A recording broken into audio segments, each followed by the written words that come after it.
நீ பேரழகில் போர் நடத்தி என்னை வென்றாய். கண் பார்க்கும் போதே பார்வையாலே கடத்தி சென்றாய். நான் பெண்ணாக பிறந்ததற்கு அர்த்தம் சொன்னாய்.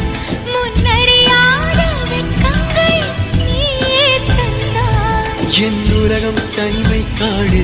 நீ வந்தாய் பூக்களோடு. இனி தொடரும் கனவுகளோடு. பெண்ணே பெண்ணே